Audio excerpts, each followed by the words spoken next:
Well, aloha, mother fathers. Welcome in another edition of the Side Hustle Wrestling Podcast, broadcasting across the Inside Edge podcasting network and all other streaming, both audio and video platforms. Though I did have a problem finding us on Odyssey.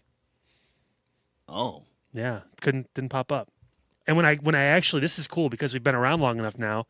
We actually have an AI response when we search our website. that is cool. Yeah, it tells us where we're broadcasting, how we do it. It gave us info about us, which is crazy. But it said primarily streamed through the iHeart Radio app and through, I think it was something else. Not YouTube, but it was something else audio-wise. And not Odyssey. Let me look into Odyssey because Yeah. I'll be honest, I don't have the Odyssey app downloaded. I have iHeart and Apple Podcast and Spotify. Spotify was where it was. Yeah, That was where Spotify. people go to for a lot of us, too. Yeah. But yeah, for some reason, Odyssey was the one where I searched it. And it was giving me, like, random stuff about random stuff. Yeah, I was like, oh. it does that. Yeah, for the 2 or 3 people that try. Yeah, It'd be nice to, like, give them a little bit of a break. there you go. We'll look into that. Yeah. If your Odyssey app, it's not a bad app, but I had to clear my phone before the updates and stuff. And that was one of the things I had to get rid of. But Oh, yeah. kept I've Apple. worked there in many, many moons. Yeah. Yeah, get Apple and iHeart and all that stuff. But hey, welcome. Boy, would have been nice if it was about 2 times warmer than what it is now. You mean like I was yesterday? Yeah, yesterday. Yeah. And the 4 days before that? And then all of a sudden, the windows are open and I wake up this morning and I want to kill myself because it's so damn cold. Sorry, unalive myself because it was so chilly. It was so chilly in my apartment. Like, it wasn't really that bad. But when you look outside, it looks beautiful. I will give. I that. stepped out of the apartment tonight to come to film this. And, of course, you're seeing this Friday morning, but this was Thursday, late afternoon, early evening. There was snow coming down, and it was sunny, Wow. and not a cloud in the sky. Wow. And I was like, maybe those people with global warming are onto something, because They what the might fuck be. is this? They might be. Well, It's going to snow, but no clouds anywhere. Well, they always say, like, here in Northeast Ohio, you get that fall spring, which we just had, the fall spring. Now it's going to be the last burst of winter, and then it's just going to be hot. Then the next time we circle back to spring, it's going to be hot. Can somebody shoot that groundhog? Like, I'm tired of this. Like, I want consistency. Like, don't make me move out west where it's always warm. Like, I Unreal. want to stay here if I have to, but, like, come on. Like, By what the are we doing? way, congrats to UT. They beat Bowling Green. Yeah, by 1 point. By And we get to watch a point. 31-win team not make the tournament now. It's going to be great. How about that? When's the last time the MAC had 2 30-win teams? Because Akron's probably going to win the tournament. Yeah. That Akron should be means they favored. should be 30 or 31 wins, too, at that point. I mean, that's I crazy. mean, I don't know about. I think the last 2-bid season, I think, was in the late 90s. Fuck. Late 90s. It's wild. But I heard the announcer, Michael Ray guy, was like, Toledo hasn't won the MAC tournament since 1980. It's been 46 long seasons. And I'm sitting there like, you want to give out Bowling Greens? How about 60-something long seasons and counting?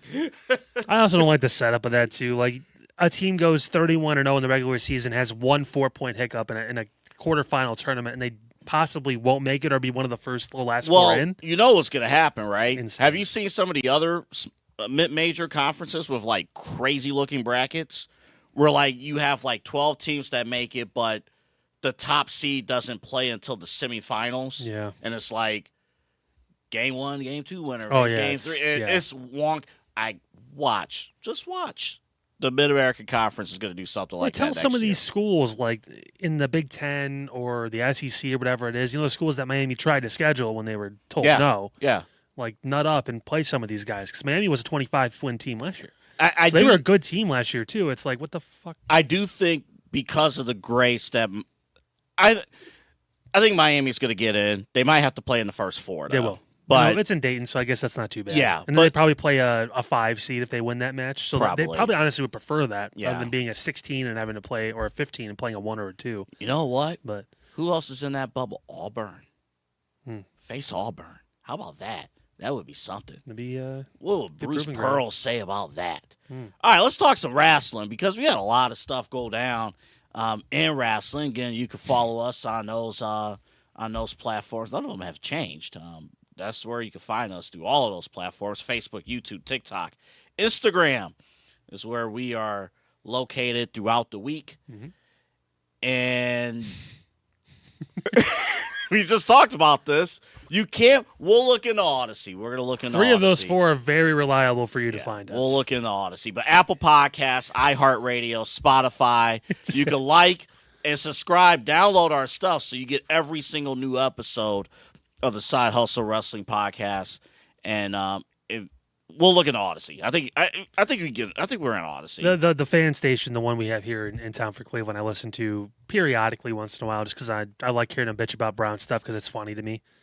And how Baltimore fucked over the league, which they didn't. I mean, they pulled out of a trade when anyone else could too. But and then they signed someone who's just as good. So, yeah. So it's funny. But I was like, oh, I'm in the Odyssey app. I want to see the podcast. Yeah. I'm going to listen to some of the audio. I want to see how good it sounds. And a little bit of a kerfuffle over at our friends over at Odyssey. Hey, get your shit together. Right? But that's where you can find us. 3 to 4 for sure. And the 4th one we're going to work on. Yeah. All right, here we go. Sweet moment of the week. And before we get into the details of the sweet moment of the week, which is CM Punk and the Usos in a really phenomenal stuff. It was great television. Before we get to that, Kyle has an announcement about BA Sweeties. That's right. So we are back. That promo code, Lollipop, is a go. If you're wondering, we have the details finally. There was a bit of a miscommunication.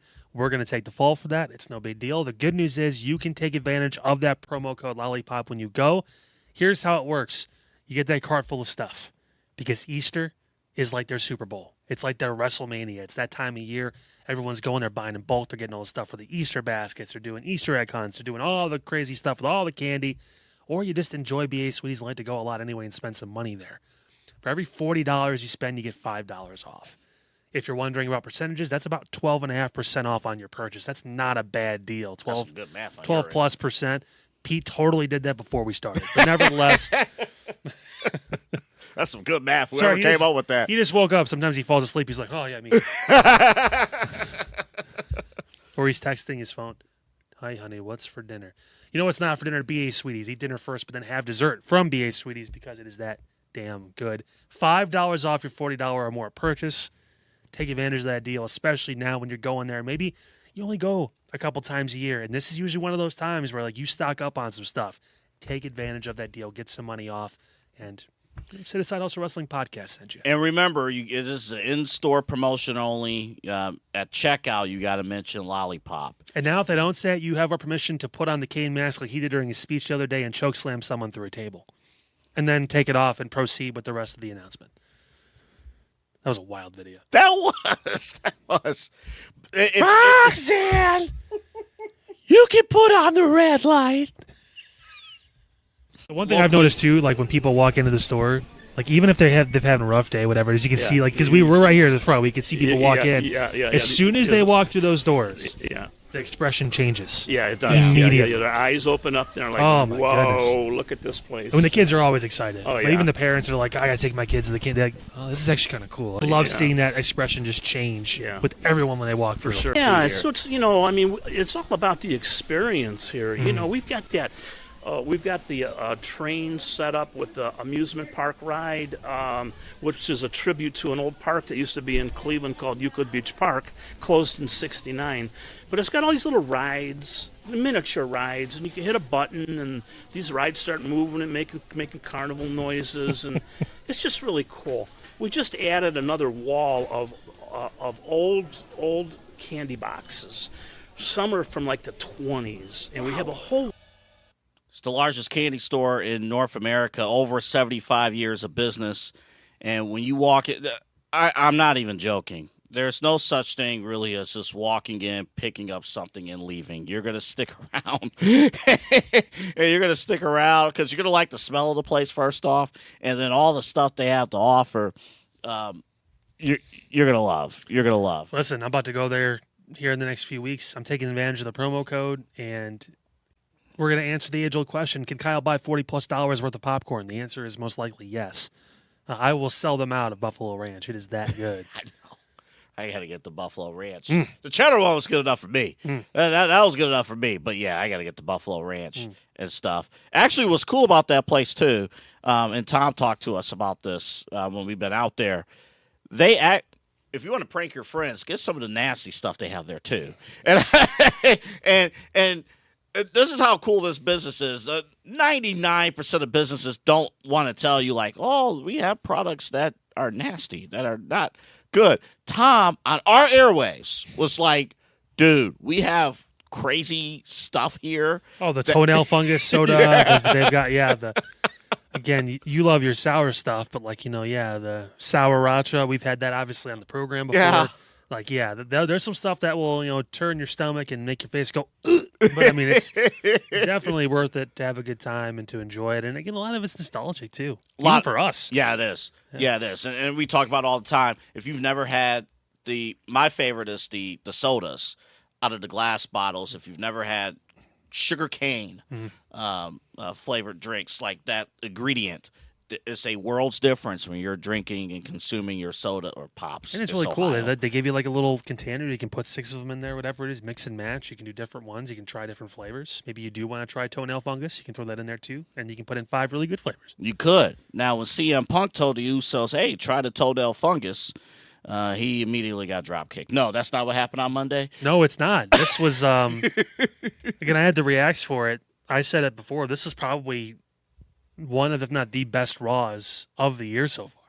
The bar is kind of low as far as like overall shows, in quality. They've been okay for the most part. There's been some bad ones. I did get some text on Monday, like, dude, this show, nice show. They hit on some good cylinders. The Seth thing in the opening was interesting too. It was different just because we've never seen shit like that before.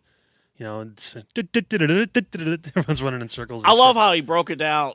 Seth Rollins broke it down on NFL Network this week. He was like, well, unlike my mask guys, they weren't really fully in sync, but they protected me. The Chiefs did. I'm like, okay.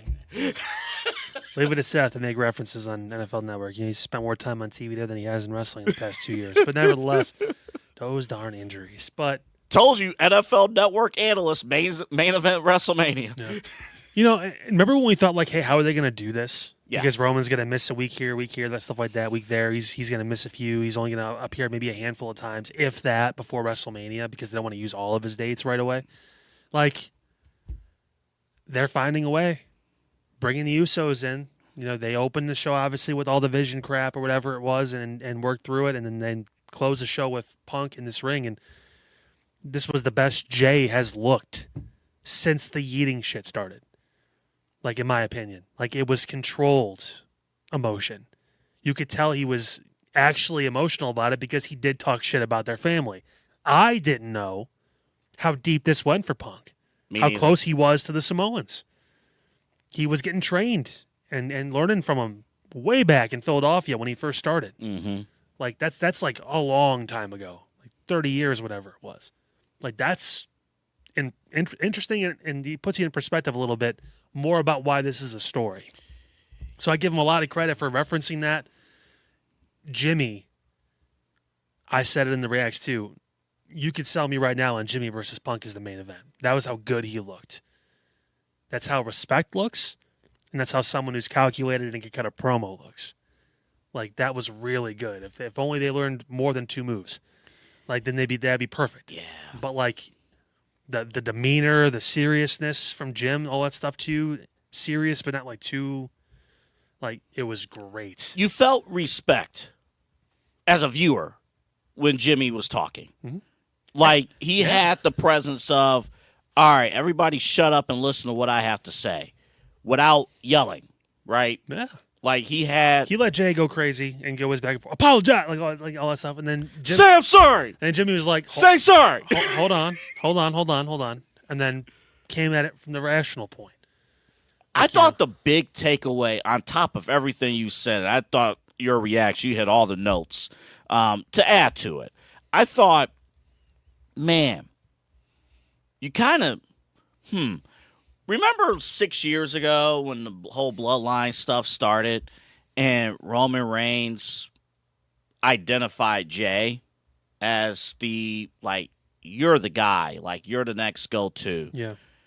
It was CM Punk identifying Jimmy as you could be the guy. You don't have to blow your horn out there, guys. Damn. Anywho, as if they could hear me. But it was Jimmy who CM Punk identified as if Jay's going to be Jay. Jay's going to yell. He's going to be emotional. It almost seemed like, I don't want to look too deep into this, but this is what we do on the show.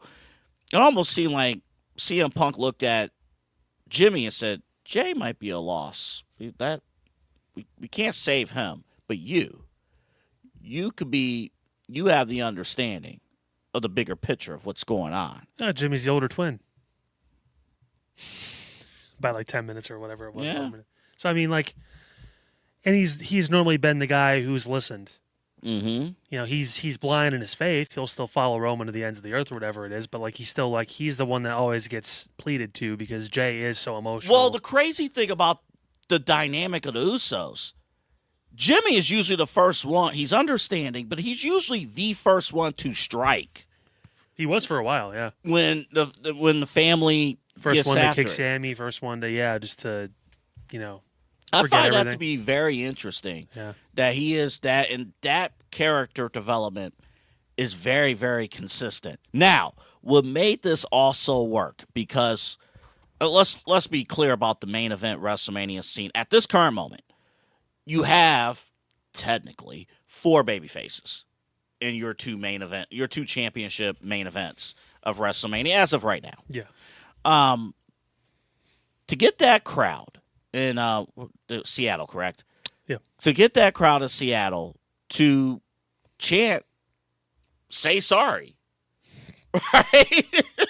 Like, that's not an easy thing to do, but CM Punk didn't. And there are CM Punk fans. There are CM Punk fans that no matter what CM Punk does, we go root for CM Punk, but the man didn't apologize. He apologized. At the end, but like For their struggle. Yeah. Listen, and he didn't lie either. Everything he said was true. Yeah. Roman still hasn't changed. I mentioned it too. Like he got this past year was the first time he started doing some things and starting trying to get his cousins to actually get to the top level. But even then, it was because Roman wasn't interested in the title at the time. Now that he is, he's nowhere for them. It's all about him again. He went on podcasts. He went on shows and was talking about none of this shit's worked or whatever it is. Jay's been part of that. None of that shit working. He was champion. Mm-hmm. He won the title at WrestleMania. Didn't work though, right? I mean, yeah, like, okay. Like, he's still doing it. It's the same stuff. Roman has never changed his character fully at all. He's always been that guy. Even though there's been a few times where Roman has apologized to the Usos. Yeah, it's backhanded. It's not true. Okay. Yeah. His fake plastic smile. Yeah, the veneers he got. Yeah. Like, nothing CM Punk said was false. That's why it cuts deeper. Because they know it's true. And that's why when Roman shows up in San Antonio on Monday, like, they need to have a talk. Who needs to have a talk? The three of them. The Usos and Roman. Yeah. CM Punk doesn't have to be a part of that. This is one of the weeks where Punk can kind of just hang back a little bit and make Roman earn his money. Yeah. And make these two be like, you know what?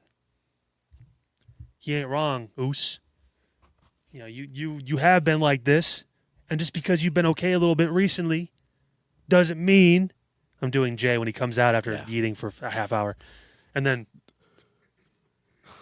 before we get serious, before we progress the storyline.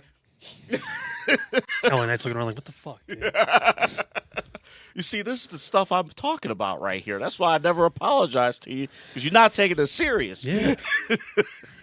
I mean, if it was presented like that, I would understand. But No, I don't.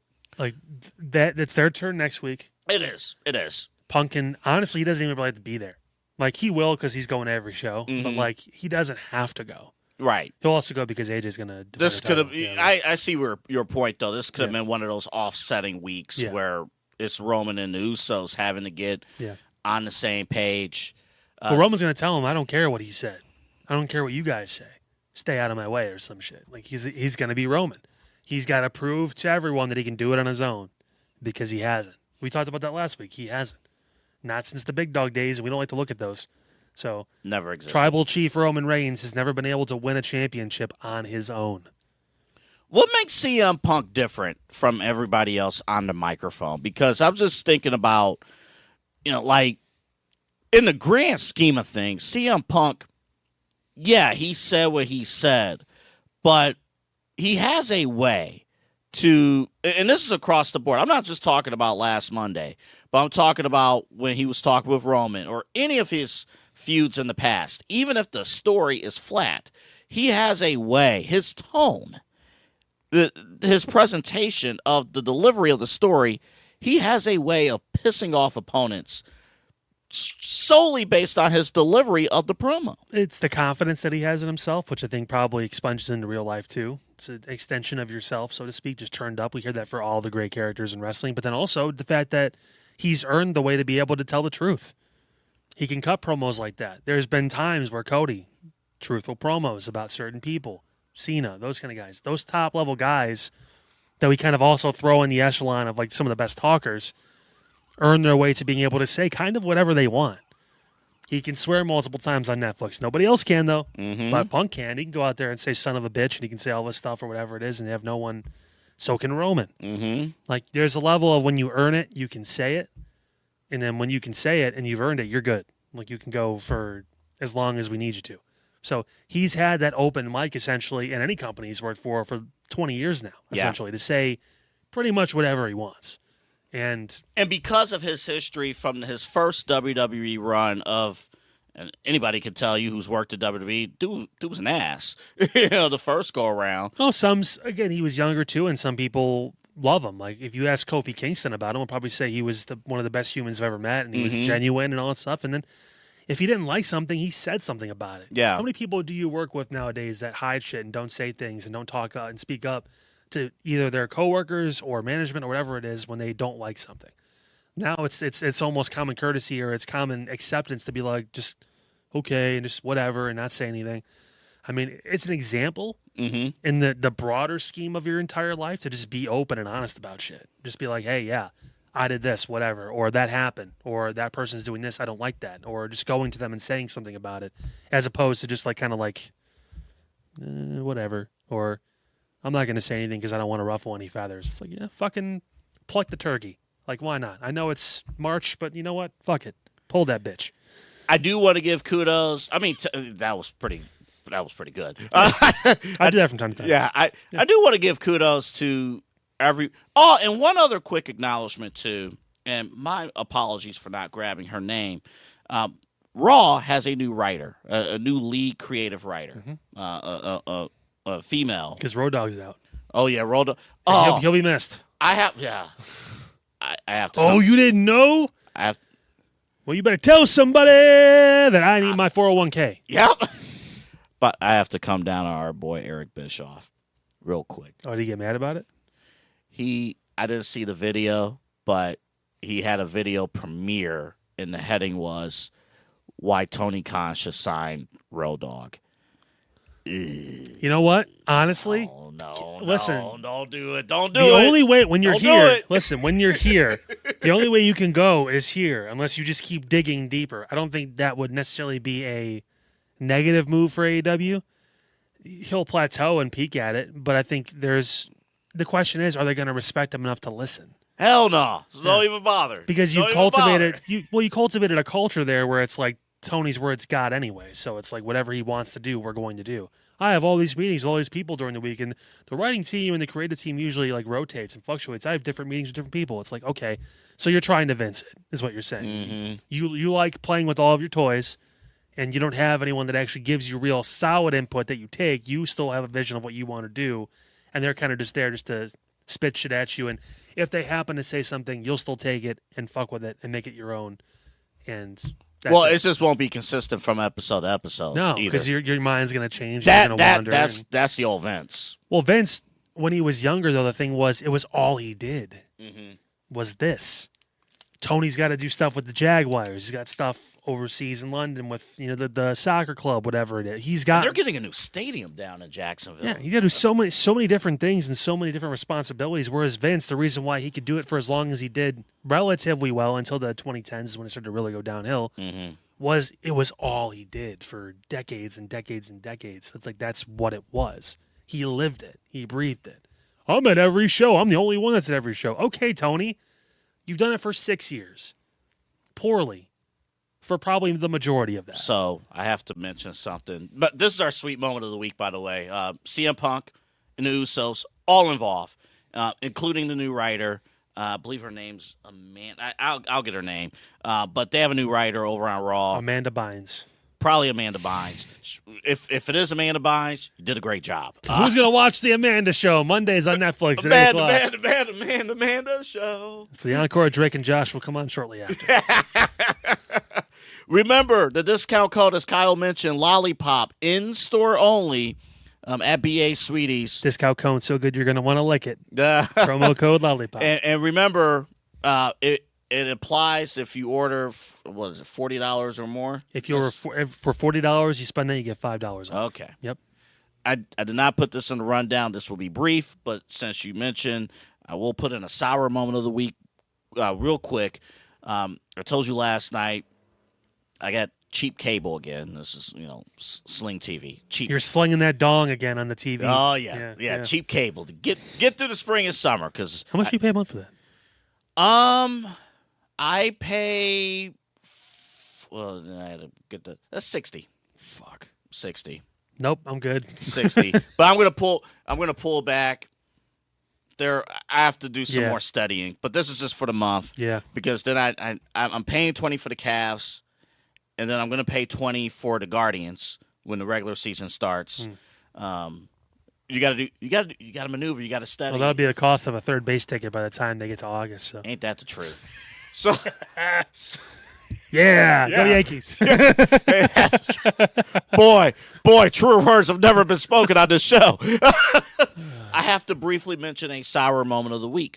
So I fired up the cable last night, which means I briefly tuned into AEW Dynamite programming. Oh, God. On the side while I had the Cavs on one TV, and it was like, all right, let's see. The only clip I saw from that show was apparently the press conference where MJF tried to give Heyman a drink. Yeah. Water, drink, whatever it was, and he smacked it out of his hands, and MJF. It was the only good part of the show, and even that wasn't flawless. No. It's not from the outside looking in. And I'll try next week. I'll give it another shot, but it's not. You should do a reacts. No. That'll be my last episode of this podcast. It's not an entertaining show. It's just not. I just want to hear you talk about it like poorly for like 10 minutes. That'd be great. Yeah, it's just not. It's hard to follow. I guess that's the only thing. But all right. But then you're gonna hear people. Well, you haven't watched it in so long. Well, we tried watching this at the beginning of the year. Ultimately, it's just not entertaining. But then that's the main gist of it. It's just not entertaining. You don't like Tekla talking upside down? I think that was on last night too, wasn't it? Or was that Collision? I think I took a nap during that segment. Yeah, well, I'm not even joking. I actually took a nap during the segment. Tekla, who has nothing to do with tech. Does not. Should. She should be coming out driving a Tesla. There's like a brand deal right there. For me, the big two things. Number one, television presentation, I think, is huge for me as far as viewing experience, watching a wrestling show. Yeah. So obviously, all right, AEW is not selling nearly as much as they used to, so they have to be in smaller arenas. But just the presentation, having the announce table, the announcing team in the background of every match, not a good look. You put them to the side, like you have the hard angle cam for a reason. Boy, WWE has them in the same spot as AEW does, but you never see those guys unless you're supposed to. Yeah, so it's just put them to the side. Unless they're using the announce table as a in the match, or if they're going to Michael Cole or whoever to Joe Test to talk about something. And I'm sitting there, I'm like, how can NXT, which is the third brand, is the developmental brand, how can NXT have, and they're in a smaller studio, how can their television production look better than AEW? That to me really bothered me. And then the main event angle that you talked about, they want to do a press conference. Fine, it's something different. Was that the last segment? It was the last segment. They had an overrun for a press conference. Yes. And they did not do it in front of the live crowd. It was backstage. Now, they did spill their their post press conference brawl spilled into the arena. But if you're a paying customer going to a show, you could have easily have done that press conference in the effing ring. It's my first thought. Yeah, you know what I want to do after someone throws water on me? I'm going to fight you into the arena. I don't want to kick your ass right here. Yeah. And then, the angle is, the stipulations. Hangman Page, if he loses, it's the Cody Rhodes storyline again. He can't challenge for the AEW championship again. No good. That means he won't be in the main event anymore when he loses. Right. So, again, let's take a star out of the. It's just you're not putting anybody in a winning position because the Texas Death Match is Hangman's match. So he's going to lose his own match. It's double whammy. He's going to lose his own match. Yeah. And he's never going to be able to challenge for the title again. And the third cherry on top is that the next challenge is probably going to be Swerve, I would think. Maybe. He's lighting some. He's wrestling, so I mean, yeah. Ospreay isn't ready yet. Yeah, Swerve's doing something with somebody else on the show. But, yeah. So, boom. Just like what they did with Cody years ago, boom. Go ahead and eliminate one of your top draws. And, like, AEW people actually like Hangman. So, like, let's eliminate one of your top draws. Let's make sure he can never challenge for it again. So, remember those 9 months where we didn't see the AEW championship and then Hangman saved the day? Doesn't matter. F all that. Yep. Done. Gone. And if he wins, they're going to bury Max. Yeah. What was the point of Max winning it then at that yeah. point? Like, I don't understand, like, why would he hold the title for 2 months and then get rid of it or whatever it's been? Like, he's in a lose-lose situation either way with the booking of this. Yeah, like, how can you book into a lose-lose situation? Like, you could have said, like, can't challenge for the title for a year or something. Like, you could have I amended wouldn't even it. have that stipulation at all. Well, no, but if you were dead set on doing it, I'm not saying I would either. I'm just saying if you were dead set on doing it, don't make it for the rest of his career. Yeah. Or make it until Max loses the title. Yeah. He can't challenge MJF again for the title, not the title in general. Like, that's stupid. Like, you're taking your top star out of the main event. Yeah. Just like they did with Cody. Well, all my stars are main eventers. That's why they're really dead. Yeah. Shut the fuck up. All right. That's our sour moment of the week. Let's move on. The thicker his hair gets, the more dumb he gets. Again, Interstate 480 to Ridge Road exit, make a left up Brook Park Road. And that giant lollipop, you may or may not see Kyle Cornell on top of that lollipop when you pull in. Yeah. But there you go. Don't tell him may or may not. You will see me on top of that lollipop. And my guy in the middle, Tom, is going to say, "Come down." I'm gonna be singing Lil Wayne up there. Lick it like a lollipop. Yeah. All right. Tucci. So the big story of pro wrestling, besides what happened with the Usos and CM Punk, and a lot of YouTube dislikes, and I'll tell you in 2 seconds why I'm joking about that. But Cody Rhodes is now once again undisputed champion, heading into WrestleMania to face Randy Orton. He defeated Drew McIntyre. Jacob Fatu was involved in the match, but the title is now back. The same man who did not win the Royal Rumble, did not win the Elimination Chamber, lost the championship back in January. Now he is champion in March, heading into WrestleMania. I have a crazy storyline for these two with Cody and Randy that actually doesn't necessarily. Eventually, someone has to turn, but I have a kind of like a weird double situation. Save that for just a second. So this resolved itself. Sure, I would have kept it on Drew, but I mean, he's earned it. He should have lost that at Mania to somebody and put someone over. But Randy, Sammy would have been fine. That would have been great if they actually capitalized on that story. And now they're feeding it to Sammy. He's going to Cody. He's talking to Randy. Like, those segments were really good. Mm-hmm. Where they were just brutally honest. Like, sometimes you got to be an asshole. Like, you have to be selfish. I do wonder, and then I want to hear your storyline idea for Cody and Randy. I do wonder, was this move done just cause? My answer is no. I think there's a strong chance that this move was made because ticket sales are down for WrestleMania.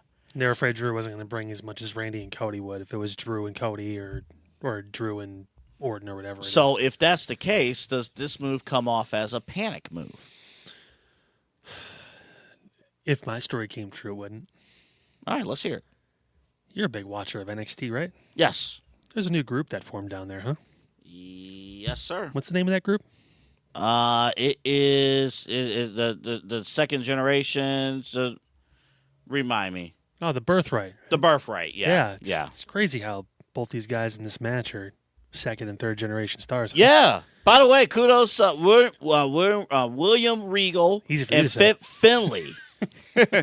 Both appeared at NXT last Tuesday. It's crazy how these things seem to come up, and these two guys in the match were part of Legacy at one point. They were second and third generation stars. It's nuts to think that maybe Cody gets a little worried that he can't beat his mentor, so he enlists the help of the Birthright, only to find out that Randy's the true leader and turns on him at WrestleMania and wins the title, leading to a call-up for the Birthright, because everyone and their mother has talked about Lexis King when they say, like, oh, he's an up-and-coming star.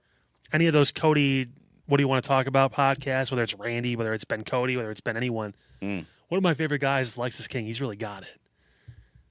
It's only a matter of time.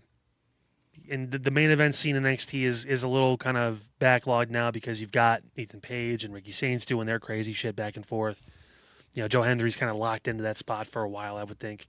By the way, Kyle put Ethan Page and Ricky Saints in the rundown, so we're going to talk about them later in the show. We will.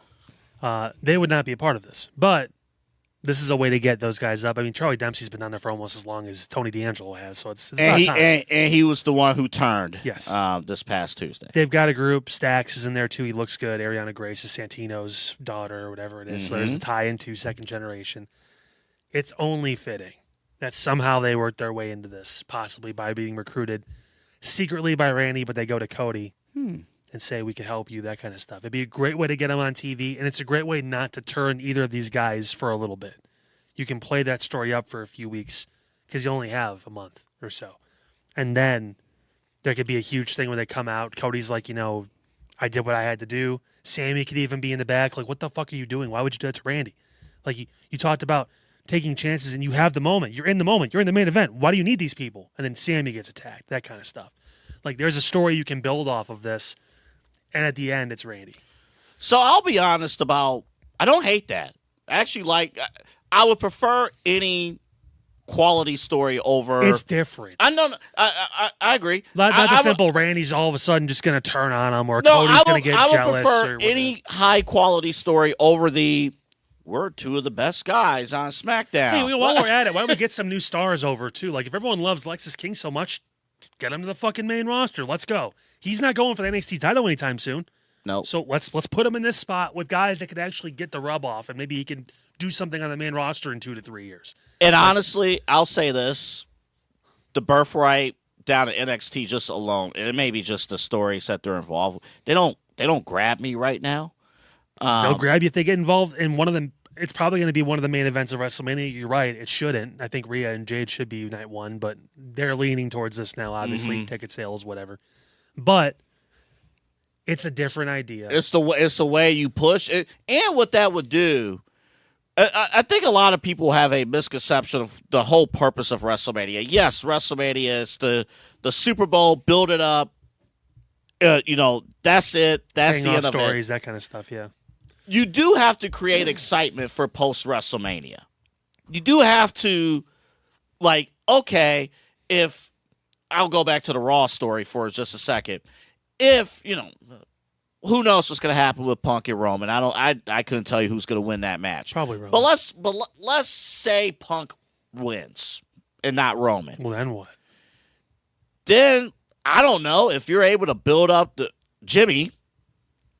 You could do something there, a 1 month feud or something. I'd imagine Gunther would be the next person that would go after him. But the whole point is you're supposed to create excitement post WrestleMania as well. You can't have, and hell, for the purpose of this show, we can't have you tune away from this show after WrestleMania. We need you to keep watching. Yeah.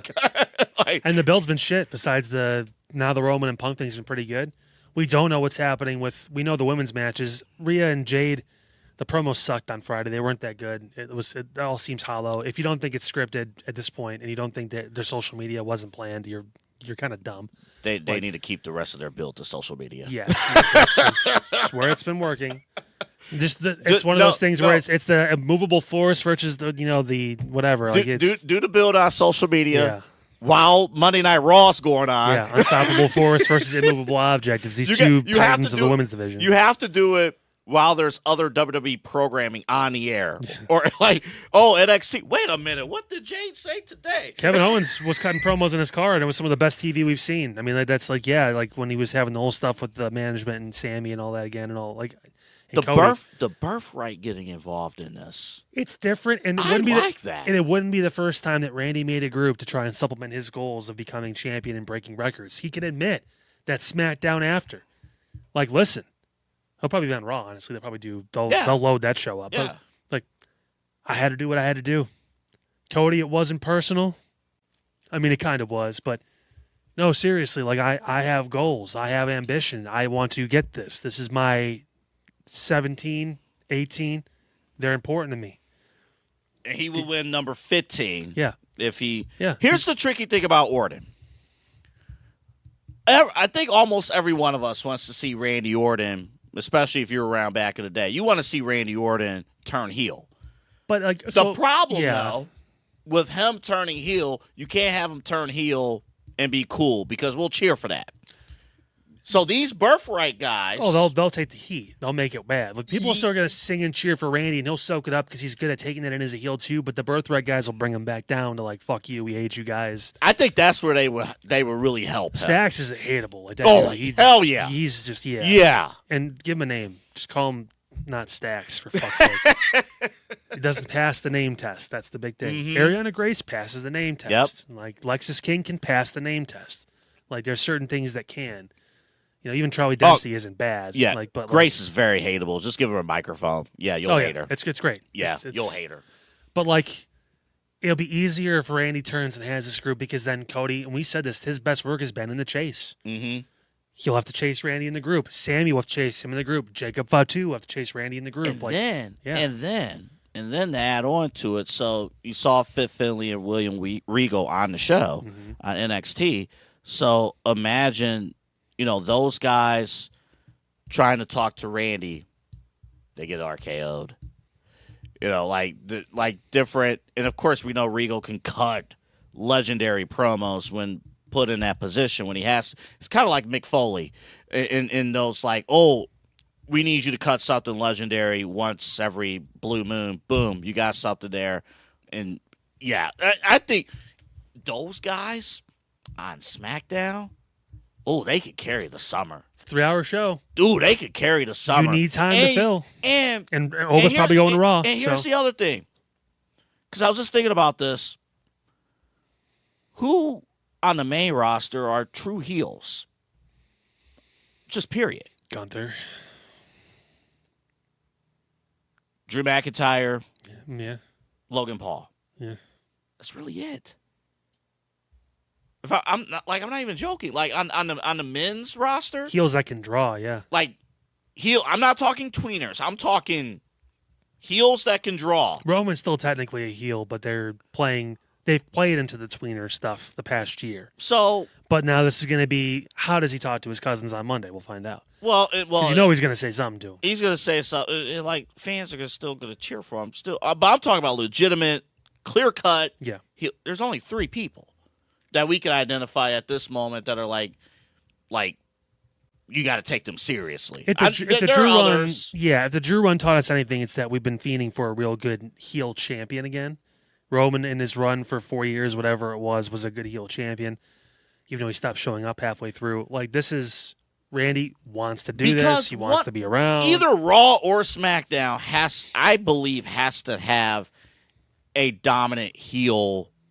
Not dominant, but hateable heel champion. It probably won't come from Raw. I think it's going to have to be on SmackDown. Yeah, I mean, and if it's going to be one-on-one, I mean, what's after when Randy wins? What, is he going to feud with another babyface? Or is he going to go back and forth with someone? Is no one going to turn? Is this only going to be about respect? I find it very hard to believe they're going to finally do this match. And if it stays one-on-one, which I don't have any confidence it's going to, but if it does, okay. We're just going to let it, he's my mentor, and I'm going to do what I have to do, kid. Like, that's not a good story. It's not. And here's the tricky thing about that, too. If we put on SmackDown right now, of course, SmackDown will be on tonight. You put on SmackDown right now. Oh, Drew's going to be pissed, too. You expect him just to be like, oh, I'm not going to show up to WrestleMania now. Like, what the fuck? yeah. He's going to lose his mind. Well, how many people are going to boo Cody? A bunch. And I don't think anybody's going to boo Randy. Not yet. At this moment, right here, right now, people are mad. They're upset. They don't want this. So, which is ironically enough, it's the feud they've always wanted. I know. They just waited so long to do it that now people are like, this is bullshit. Drew's actually doing good work. Now we have to take this on. Because Drew's getting cheered. So he's going out there and getting cheered more than Cody. I know. So I was asked on another show, like, okay, where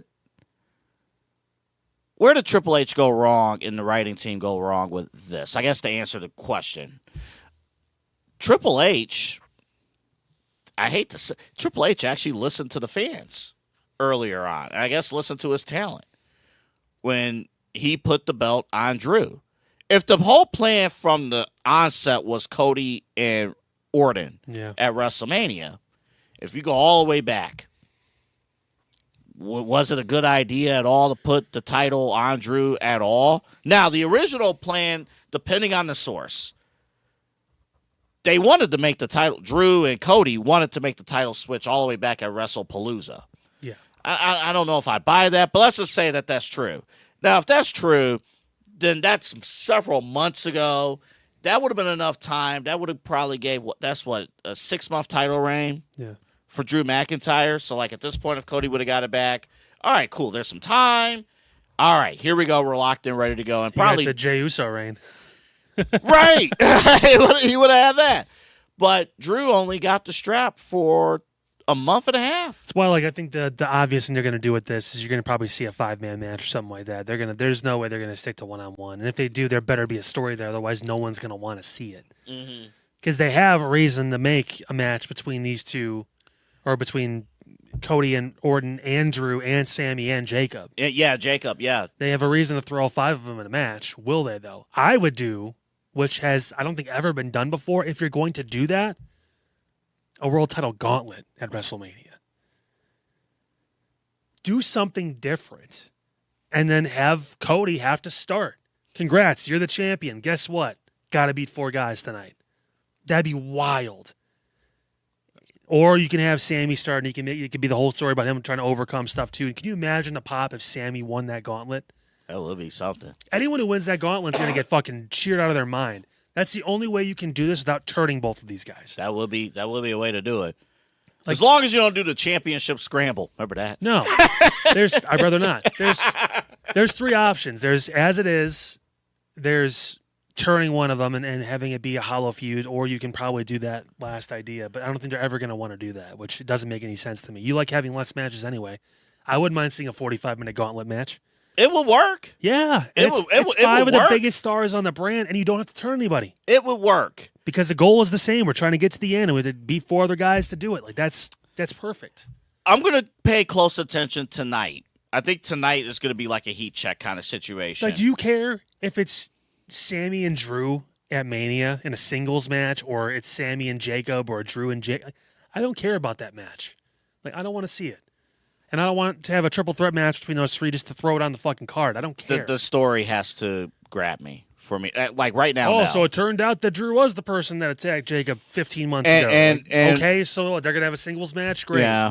I guess you could get away with that. So Sammy's on the outside looking in now? Well, the problem, too, is we talked about it, is Triple H puts together, and his team, for the most part, they put together great television shows. But they do not deliver on payoffs. They just don't. They don't. So from that standpoint, it would be a little bit tricky. They have an opportunity here. Orton and Cody, they're 2 names. It can sell. But they have a lot of work to do to make people be invested in their story. Yeah. Punk and Roman has done that. I don't know if Cody and Orton can do the same. Listen, I was concerned about the Punk and Roman thing, too. They've got me on board with that. I feel it's fair to give them a few weeks to figure this shit out with Cody and Randy. But, man, if we don't know by the end of this month what the hell is going on and who's doing what and what angle they're going for, and if it is, like I said before, well, I just want to prove myself to you, Randy. Well, kid, I got to do what I got to do. eat an absolute gigantic fucking cock. Like, just eat it. Just swallow it whole. Like, don't even bite into that shit like Kobayashi. Just down it in the gullet. I want to see it in your, like, yeah, just no. I want to see the Adam's apple pop out. Yeah. Hey, that's gay. That's trick. No, sorry. My bad. Whoa. No. Oh, no, man. Oh. Can't wait for Booker T Appreciation Day. Ooh, y'all better watch NXT next week. What a fucking joke. Y'all better watch next week. Oh, man. Judgment Day. You got real happy there for a minute. I did. Yeah. Just when you thought it was over, but wait. I'm like, damn, we got 2 more seconds. No, dude, this was exciting. This was the I don't know. He could have done a little more with that, I feel. Finn flipped the script really quick in that promo. I get they probably were running short on time, even though it's Netflix and they're not really. But, like, what, they had another commercial to get to? That was the only reason why I wasn't a huge fan of the women's gauntlet match at the beginning. Yeah, I couldn't get into the flow of it. It was just a lot of commercials. There was like 3 or 4 of them in the match. It's wild. Yeah. But I mean, he could have like sold it a little more. He could have apologized a little more. Could have like led him down the road a little bit before he just stomped on him. Figuratively speaking, obviously, he turned around and kicked him in the head. But I mean, like there was more meat on that bone he could have dived in or dove into. They've been together for what seems like a million years at this point. Like, you wanted us to wait another week or 2. And JD, I don't like that what he did because there should be a lot more conflict in him. Like, Finn is the only reason why this guy's in this company right now. Well, yeah. And not toiling around in AEW or possibly back in the British scene. Like, he is the reason he's there. So, like, the fact that it was so easy for him just to clothesline this dude because he attacked Dom, who he'd met maybe a year ago and carried, like, that's a little strange. Well, they got to explain it next week. Unless he's dating Raquel. You're a good man. You're a good man. He likes those girls tall. Hey, man, listen. If he is, I can't boo him. La Rula. Hey. So wait a. Hold up. Wait a minute. Raquel's gonna need a La Ruler to see how tall JD is. Wait a minute. I'm looking at this, man. She looking at him like that. Hey, I'm gonna stop myself. So hey. I mean, that's why. Hey, you're crossing the family. We're more than family. And then he gives her a big old smooch. Fifth wheel, get out. Double dates. That's the whole story. Double dates with Judgment Day.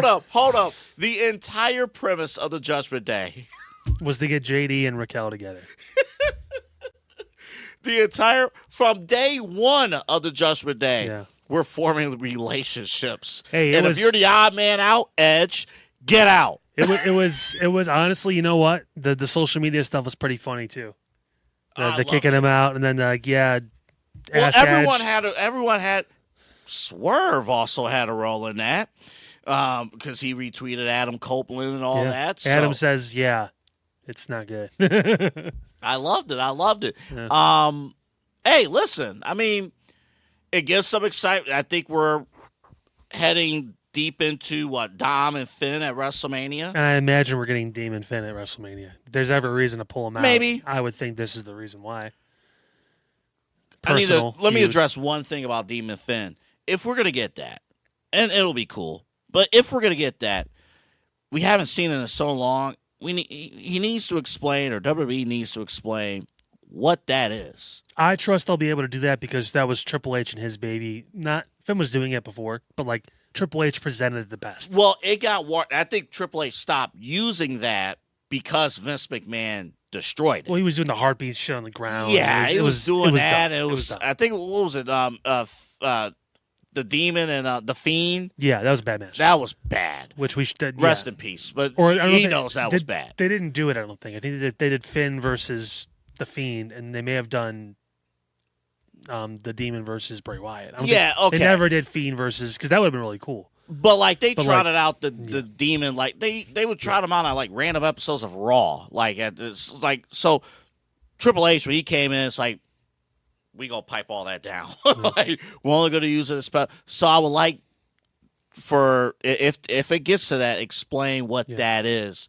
But he's talked about it recently. Like he's mentioned he wants to try and find a way to bring it back and make it make sense. And I will say this though, if they sped it, I understand what you're saying though, as far as like there probably was more meat to the bone. Not like necessarily like more time, like more weeks. I'm talking about just in the promo. Okay, I got you. Yeah, he could have went a little longer and done a little more buttering Dom up before he fucking slammed the hammer on him and called him a spoiled little prick. And we have the blur prick now, I guess, on Netflix. That's crazy. I don't understand. That's PG-13 word. I don't know what we're talking about. Like, but it's yeah, he could have went a little further. I got you.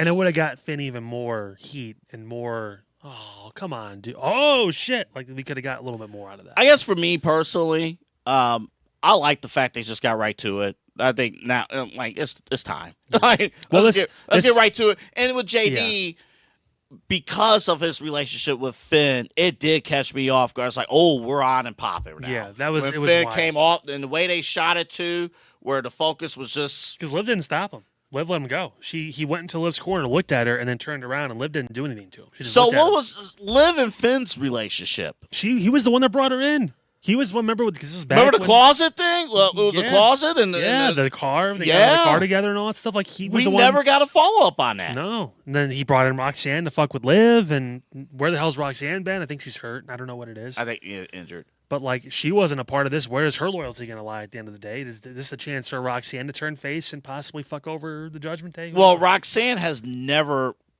always been loyal to Dom. Not necessarily. More Raquel. Yeah, because they were a tag team. Yeah, she was, and then she earned, and then she earned the respect of Liv. So they've been locked in step. I mean, that'd be a good feud for Liv after the Stephanie. I'd love to see Liv and Roxanne go at it a little bit. I mean, a little summer feud. Roxanne's in a great position right now because either way it works. She has to stay as a heel, but she's done such a tremendous job. Mm-hmm. Like, yeah, you can put her anywhere on the card. But she's so good and so young. Like, they're gonna turn her face at some point. They have to. Like, that's the point is to get her to her people. And she was one of the most over faces too in NXT. So I mean, she's got the ability and shown to be able to do both. So, and the chemistry obviously with all of them is great. Finn, by the way, has looked like a true superstar in terms of you could sell tickets with this guy now that he's a babyface. Yeah. Like, fans want to cheer him. He's delivering on anytime he's on the screen, he delivers. Hey, listen. I'll say this. His little mini feud with CM Punk worked tremendously. Did the job. It did the job. He did what he was asked to. People were still into it. They went to both hometowns or both home countries, if you want to call it whatever it is, obviously. Like, it worked. Finn as a face can work. He's going to need help. Mm-hmm. He's not getting it from JD, so he's going to... That's why I'm saying Roxanne would be the perfect ploy, because he brought her in.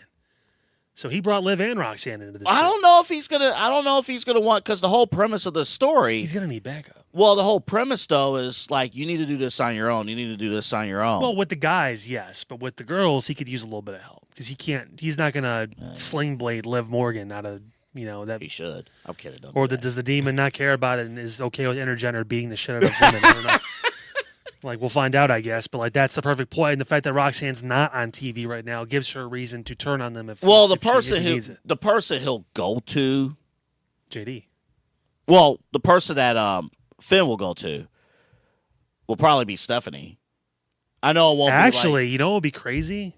I know he's doing the tag team thing with R-Truth now, but wouldn't it be crazy if Finn went to Damian Priest and to Rhea? Good. They all started it. He's like, listen... We had goals at the beginning and they changed.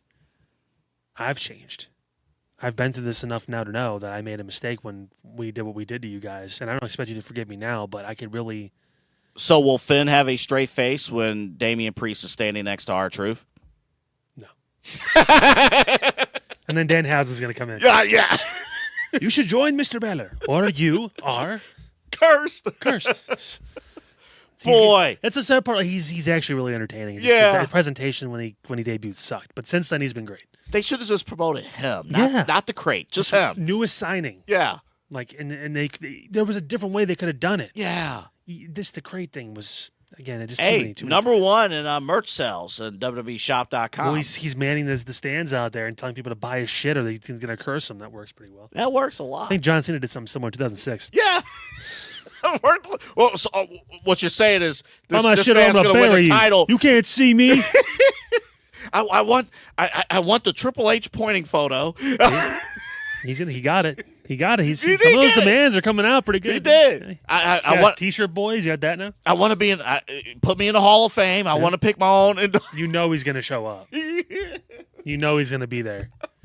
Like right before fucking AJ Styles gets inducted or something like that. This sick freak. What the hell was that guy? Who is that guy? You kidding me?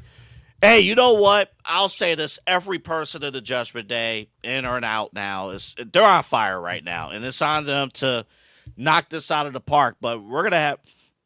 Opens the door for Ray and Gunther now because we know Dom's gonna get Finn at WrestleMania. It does. It does. For Ray to retire. Imagine, yeah, right. Fuck. Finn and Dom opening, let's say night 2 of WrestleMania. That's your opener. I don't know if they're gonna. I think they want the world title matches, the men and the women, to open and close the shows. Okay. Yeah, I think that's more of like a second match or middle of the card match on either night where you can kind of like throw them out there. We got to figure out some things to do with the U.S. championships. We got to figure some things out. Oh well, they can always lean back on Mello and Trick if they really want to. They could. They Trick could. Trick can win that title. Unless Trick is in that gauntlet, we'll see. Do you have anybody? So Oba, listen, big win against Rusev. He did what he needed to do. Can we say this at this point? It is down to 3 people. 3 people. 3 people. I thought it was down to 1. Well, it should be down to 1, but there's 3 people that are being floated as Brock's opponent. It's LA Knight, it's Gunther, and then it's this guy. And I shouldn't say it's not Gunther anymore. It's Seth Rollins, and it's Oba. I wanted to address because you mentioned on your reacts about Seth Rollins. Keep him on your radar. It's LA Knight, it's Seth Rollins, and it's Oba. I think Gunther has been pushed because Brock's not retiring at WrestleMania. He'll do it probably at SummerSlam. In his Minneapolis. hometown. Yeah, for 2-night SummerSlam, he'll do it there. Yeah. It all hinges on Braun Breaker and his health. Because they're not going to not have LA Knight on the card. So they have to figure out what they're going to do with him. Seth has to fight somebody too. If Seth can get Braun Breaker, things open up for LA Knight. If they don't want to give Oba a match yet at WrestleMania, and they want to give him the Andre the Giant Battle Royal, they could give Oba that. They could give LA Knight Brock Lesnar. Brock, there's been some reports he doesn't want to lose until he retires because he wants to really put over that person that retires him.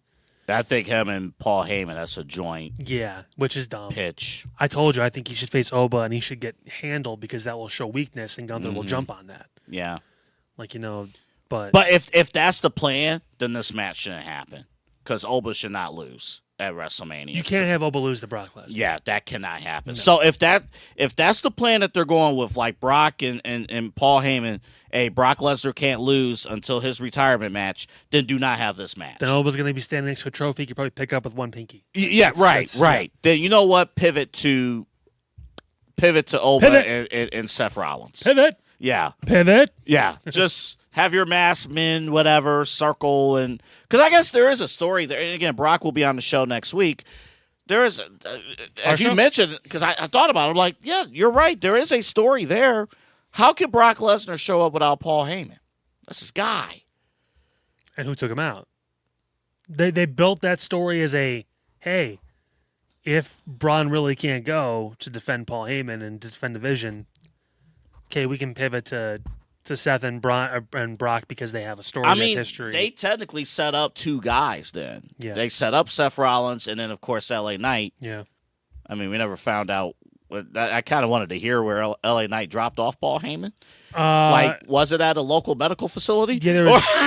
I think what's going to happen is Brock is going to start getting some people to actually come out during these appearances, and he's going to start squashing people. Like, you're probably going to get LA Knight coming out because he doesn't have a path to WrestleMania right now. You're probably going to get Javon trying to hey, I've been the youngest up-and-coming star, proving myself. I can't think of no one better than Brock, and then he's going to beat the shit out of him. I don't. If you're going to go that route, he's not going to pin him. He's just going to kill him. No. If you're going to go that route, don't do it to those guys. Well, Javon's about to be either in the New Day or taking an F5 from Brock Lesnar, so you choose, or both. So like, don't do it to those guys. Do it to my newest Otis. Those guys. That's who you do that to. It's got to be also like reasonable. You can't have Otis come out to challenge Brock Lesnar. You can have guys that have been in the main event say, you know what, I want an opportunity, or at least in that picture. I kind of wish, you know what? I was just going to be honest. Stop trying to talk Otis into existence. He's not going to be on TV unless he's doing a Slim Jim commercial or he's doing something about cricket. Like, Don't you got more Slim Jims to sell? Which is ironically enough crickets, the amount of people that raise their hand and say, yes, Otis could be in the main event scene at any point. Crickets. 5G. Good service. Great service, no hands. Like, come on. I am going to admit something to you. I don't like this whole Brock Open. I don't like the Brock Open Challenge thing. Well, if no one answers it, like there's some people are saying Joe Hendry might answer one of them and come out. No, because the whole roster should be answering to the challenge. Why? Like, you look at that guy and say, that's the person I want to fight? Don't you want a main event WrestleMania? I want to get my ass kicked in 2 minutes. Don't you want a main event WrestleMania? It's not going to be a main event. Well, if Paul, in the context of the story, Paul Heyman said, facing Brock Lesnar is a WrestleMania main event. Yeah, Paul Heyman's not here anymore. Now, admittedly, that sounds utterly ridiculous, but in the premise of pro wrestling, of the WWE universe, having an opportunity to face Brock Lesnar and guaranteeing a spot at WrestleMania, that's something you should want to do. That's why I said some guys that can go out there. Sheamus could be another person, too. But they should have did all that last week. And that's why I don't like the storyline. Well, they're going to go week by week because he has like 4 appearances. So they're going to go one by one. People are going to come out. He's going to kill him and be like, nah, not going to do it. No, I understand that. But the whole premise is, like, honestly, I kind of want them to pivot even here. Like, I don't care. You took out Paul Heyman. I want him to start calling people out. Forget all this open challenge thing because Paul Heyman shouldn't even be by his side. So here's the thing. Brock's going to have to cut the promo on his own. He can do it. On Monday, which he could do. He can cut promos. But he's going to have to cut the promo on his own. And I expect Brock Lesnar to go out there and say, who's going to step up? That's all no. I don't want him to say who's going to step up. I want him to call out people and whoop ass. Call out LA Knight. Call out Seth Rollins. Call out Seth before anybody. If he does. If he cares. Brock, I mean, they weren't really together until a couple months ago again. So it's like he could just be like, whatever, business as usual. And who's going to step up? Now, all I'm saying is this, too. Because the plan would be to do that and then have him show up at WrestleMania and still not know who his opponent is and have Oba come out. Because the pile would be crazy. Because everyone wants the match. Everybody wants that match. It's time to... The hold up is this alleged Brock can't lose thing. No, we don't know. Time to give back. You've dominated long enough. It's time. Like, this is a money making match. Yeah. Brock and Oba is a money making match. It's going to happen. They're going to do it. I don't think Oba's going to lose it. If anything, then maybe like a double count out, or they'll find a way to be a screwy finish if Brock doesn't want to take the loss. Actually, you have to do this match because if are you assuming Brock's going to retire at SummerSlam this year? I'm pretty confident. He's never really loved it, but like, there's not much more for him to do. He's a 10-time champion. He's won everything. He's won Royal Rumbles. He's done, like, there's not really much left. And who would be his final opponent again? Gunther. Okay, so am I out of line in saying Brock has 2 matches left? No. Okay, so if he has 2 matches left, this needs to be one of them. Unless he does like this open challenge turns into people coming out and having mini matches with him on these shows going into WrestleMania. Which would be unique. I just don't see it happening. But it could be unique. It could be people answering him and him putting him down really quick. So if he has 2 matches left,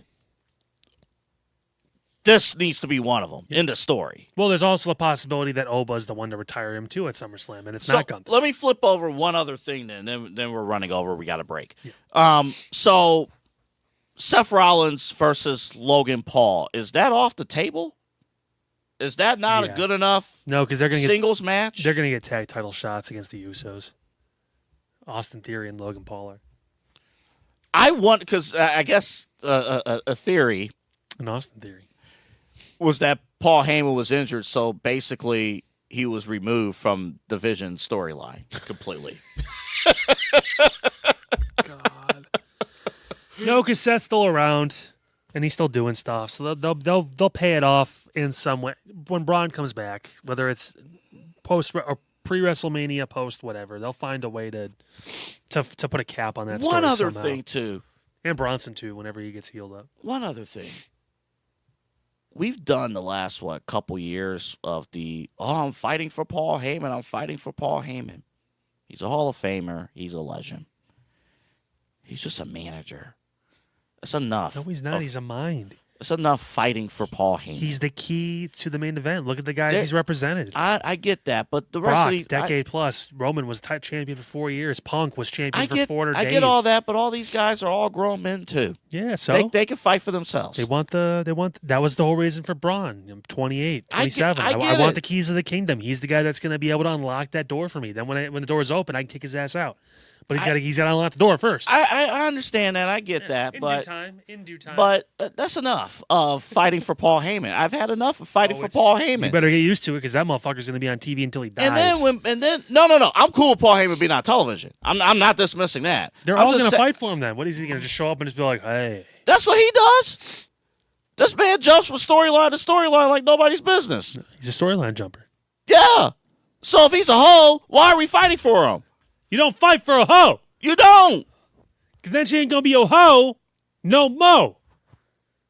You heard? All right, coming up next on this fine, family-friendly program. Story of Pete's life.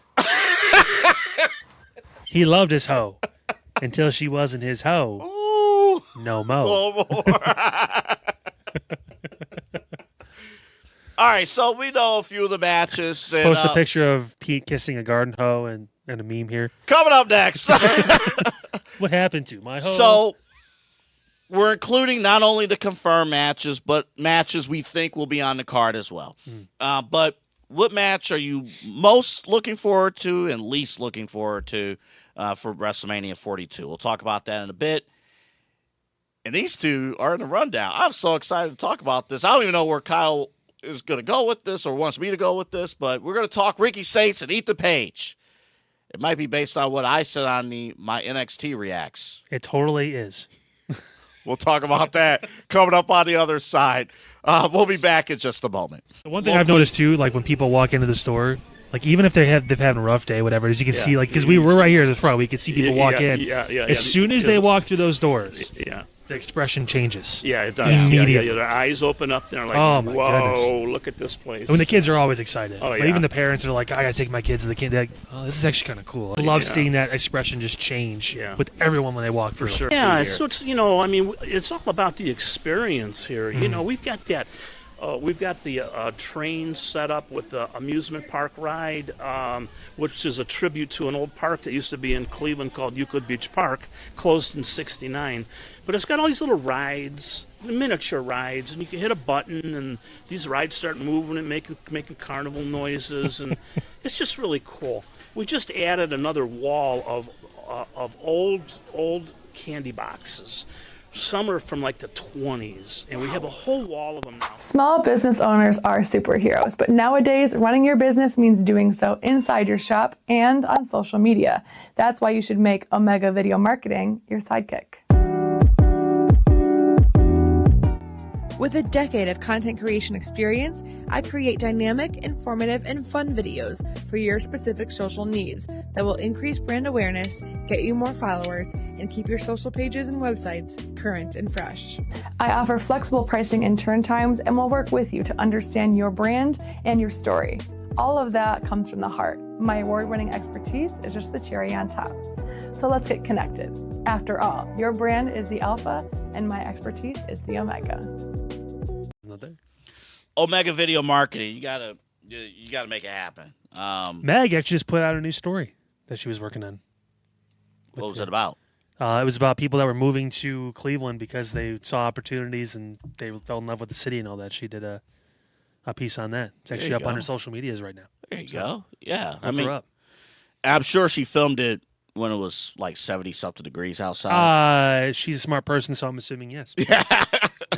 But it doesn't matter if it's 70 degrees outside yesterday or 35 degrees outside today or 50 degrees tomorrow. Or 98 degrees in the late 90s with Nick Lachey. Hey. I didn't understand that reference. It's all right. I don't expect you to get boy bands. Nah, that TRL thing. Quit playing games with my heart. Don't play games with Omega Video Marketing. In fact, elevate your game with Omega Video Marketing. Boy, if that wasn't a clean transition, I don't know what was. Oh, hit me, baby, one more time. I know that one. No, Megan Gallagher, 4-time Emmy Award-winning producer. She'll make it happen, as Kyle just mentioned. She'll elevate your business, elevate your content, elevate your business and events. If you got something going on, Omega Video Marketing has it all covered. Of course, go to our website, InsideEdgeNetwork.com. You'll see under partners all of what Megan does with Omega Video Marketing. A lot of great stuff. But definitely you can find her at MeganRG440 at gmail.com. MeganRG440 at gmail.com. What a beautiful website, too, by the way, that you put together. You and Pete. Pete put together. Yeah. Pete put together. Program director does nothing. Pete put that together. Pete's like, it was like negative 2% Anthony. No, I was joking with Megan the other day. I'm like, I'm going to be honest. Your email is the only email that I have memorized, like without even looking it up, because, we do these reads every week. But, yeah, MeganRG440 at gmail.com. Hold on. The true artist has something to say. Go ahead. What's up, Pete? Oh, Anthony did say he liked it, the website. So, that's like he 2%. had a little input. Looks good. Actually, that's all I said. I'm like, it looks good. No, that's cool. I like the ticker. They're all 15,000 shows go across the ticker and the bottom of the screen. That's always fun. We have 11 shows. Who's counting? But 11 shows. But there are 16 different broadcasts each week, because some shows have multiple broadcasts. Like Midnight Run with Anthony Halford. I'm still waiting for Unhinged Anthony, by the way. Tell the Cavs to get blown out on Monday, Tuesday, or Wednesday nights instead of Sunday afternoons. Hold that in. And wait for Rob's camera to stop ticking, and then you can say something about it. Every time I watch the main event, I swear to God, I know it's his too, because I've seen you and Eli on screen before, and there's not that sound. He's got that fucking sound. Like he's got a 1950s radiator in the back. I'm like, ugh. It's that Mystery Science 3000. God. Fuck, man. You're entering into the danger zone. Oh, it's just. I just want to Peter Griffin grind my gear that segment. I'm like, man. Who really grinds my gears? When it sounds like there's fucking gears grinding in the background when you're talking. Fuck. Sounds like he's doing a broadcast from the moon. It's like, what are we doing here? This is lifted out. Can we get Pete to give him a proper setup? Is all I'm asking. We could look into that, though. So Like, please. We'll look into that. He's the only one. Well, yeah, we'll look into that, definitely. But no need to look into this. Omega Video Marketing, MeganRG440 at gmail.com. Let's get into AlleyRoseFragrances.com. I don't know. I know why. Soft balloon. These candles, these are brand new candles. It is spring, believe it or not. The spring collection from Alley Rose. Yes. Our friend and coworker Allison personally makes these candles. She does a great job with these. I have one at home right now. I actually have the lemon one at home right now. With the sweat on her brow and the curve of her jib. She makes these candles. What's the jib one? I don't know. There's like a. I have no response. Yeah. There's a way to word that. I don't know. I can't help you. I there, may buddy. I'm just It's the cut of your jib. The cut of your jib. There we go. Yeah. Yeah. Sweat off your brow and the cut of your jib. Oh God. You make it happen, Captain. Go to Alley Wasn't Rose. expecting sailing references. Yeah, well, you know what? I'm full of weird shit. Boy, you know what happens when the sun comes out? Like when spring starts? What happens when the sun goes down? Ooh. Everything is hotter when the sun goes down. You know what happens when CM Punk makes a list reference on Monday Night Raw? Under the water. Y2J. Inside Edge 20 is the promo code. Please use it. Inside For Edge your 20. first purchase. So Yes. take advantage of that first purchase and load her card up with a bunch of candles. Oh, my God. Yeah. make her sweat it out like she's holding a candle right up to her head. What's cool, too, you could combo if you're ordering for the first time, combo this order. Oh yeah. And, add a body mist as well. Mm-hmm. And then put this promo code in. And the side has 20. And save 20%. you get, it's a killer deal. Definitely. So first-time customers. A deal to die for, some would say. Absolutely. And let me show you something, too, here. The magic of green screen. So most competitors. I'm getting Weatherman AA vibes from this. So most competitors, you see. Hold on. I'm going to do this. Don't walk off the screen. No, Yeah. I can't. So most Don't give him the 7-day. So coming up after the break. No. So most competitors, they have one candle. It's like stuck up like this, right? Mm-hmm. And then the wax Yeah. only goes down to like that. Yeah, real shitty candles. It's crap. And then Not and these, then, though. And then when it gets down here, you still have wax here, and you still have wax there, You got wax in your ear? Like, what the fuck? but you can't use the candle. It's done. Yeah. Here, it's all even. You see that tip there? See that? Shia LaBeouf. Even Stevens. All even there.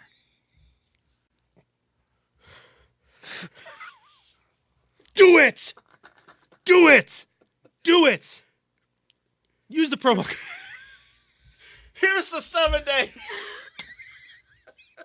We can't do fucking live reads anymore. I'm telling you.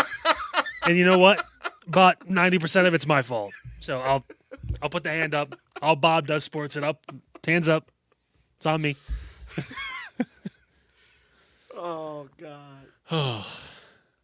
What are you looking forward to? WrestleMania. All right. We got our confirmed matches. Roman and CM Punk. Almost forgot his name. Jade Cargill and Rhea Ripley. Liv and Stephanie. And then Randall Keith Orton and Cody Raheem Morris. I'm sorry. Rhodes. You did Morris again. God. Raheem Morris has got more mentions on this podcast than he has in the fucking coaching circles. That guy is a main eventer. I mean, boy, Raheem Morris is a main eventer in WWE. AEW should snatch him up. All right, so these are the confirmed matches. Yeah. And then there are others. We obviously expect Finn and Dom. Even though I know you don't like it, and I might have given away your answer.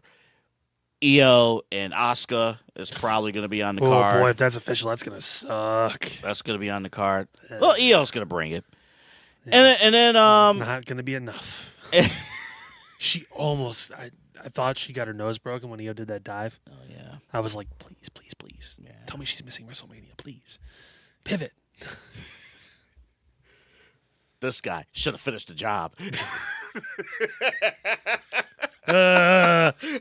Little comment. Yeah. like, yeah.